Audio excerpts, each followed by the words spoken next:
my gorgeous queens. I want to start talking about our different queen traits, and I want to start by saying that we all have a different queen trait. Some of us might actually identify with more than one, and that's perfectly fine. But we'll find what happens is we have one major one. So I'm going to make a series of videos, and I'm going to go through each one, and I want us to see which one we most identify with, and then I want us to work on those things. And it's just a tool, really.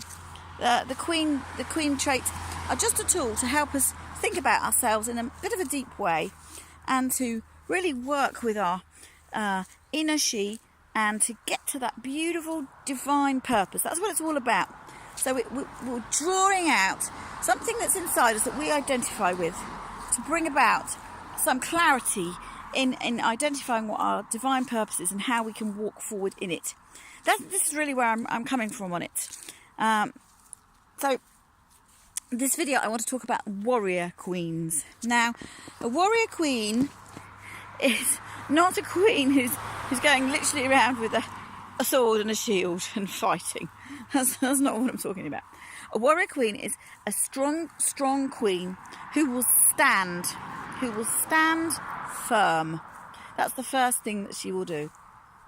And really, what she's doing is she's a trailblazer, a pioneer.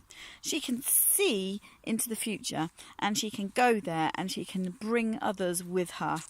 She is a beautiful queen, but she's very determined. Her nature is very determined. She knows her purpose, and she knows how to implement that in her life, and she is doing it.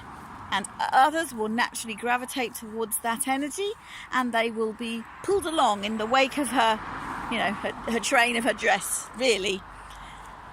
She sets the path. She sets the path ablaze for all of the other queens to come along.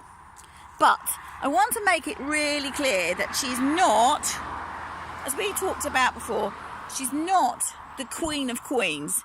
There is no such thing as the queen of queens. She might be strong, she might be a leader, she might be all of those things, but she's not like the queen's queen.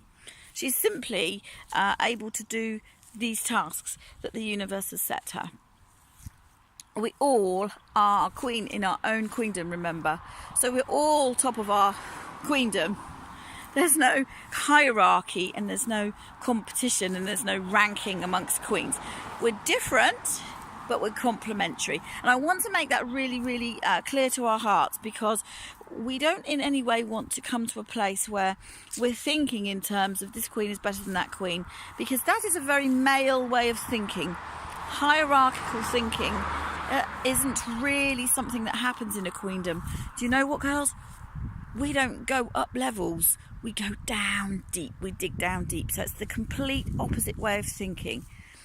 So a warrior queen will stand in that place of bringing others along into what is right. So really, women we can identify perhaps as warrior queens of the past would be ones that have stood up and seen the future and made a way for others to come into that. Emmeline Pankhurst, for example, women's suffrage, was a warrior queen, and boy, did she do a good job. We've got the vote because of that woman and her warrior queen ways. Okay, and she opened a way for women to follow and to join her movement, and she was an activist for women's rights in terms of getting the vote, and women did get the vote, and we enjoy the freedom of being considered equal with men in having a vote in who should rule our country. And that has spread to not just the UK, but further afield as well. And we've got to remember, before 1900, women didn't have the vote anywhere in the world. So Emmeline, warrior queen. And she's done us all proud, hasn't she? And that's what I'm really thinking about when we talk about warrior queens. Is we can see that that's needed.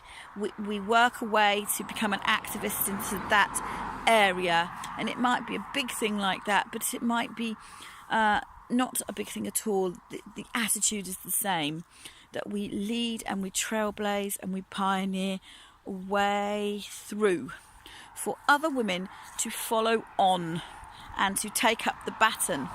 And what we're doing is we're creating the legacy, and then we're running the race, and then we're handing that baton over to others in our wake.